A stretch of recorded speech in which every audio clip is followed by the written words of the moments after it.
this vineyard tends to like to put out a lot of kind of green growth up top, and it likes to grow a lot. As you can see, like we just watered these babies, but the old block over there, most years we don't even water at all. We just, you know, it doesn't ever need it. It's the 20-year-old vines have kind of tapped down and get enough groundwater that it's pretty sufficient. So as you can see, you know, we're past flowering here. We're kind of in the zone where seeds are starting to develop right now. Cells are elongating. Berry sizes are growing right now.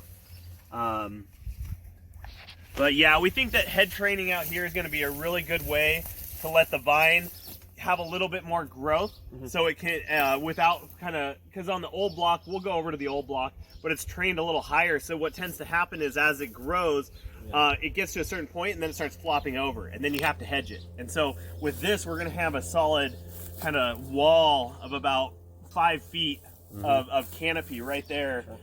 Keep the fruit nice and shaded as well, which is, you know, for the style of Syrah we're trying to make, having some shade on the fruit is important because you know, that black pepper component, rotundun, have you ever heard that? Rotundun? No. So it's the chemical compound in Syrah that gives you the black pepper flavor. Okay. So ROTUNDONE. One word? Yes. So rotundun goes down with a function of UV light. So the more exposed your clusters are to UV light, the less black pepper character you're going to have. That's why, like, in like a ripe Aussie Shiraz, you're not really going to have the black pepper component, you know.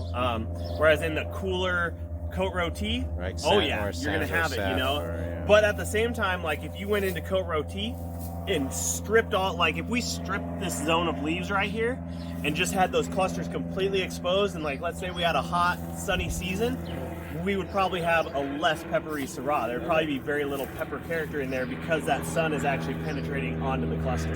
You mentioned how special the terroir was here, the soil and such. Could you talk about the soil component here? Yeah. So as we kind of pick it up, well, the first thing about the soil component is we've been farming organically for 4 years now, and we've seen much more life in our soil.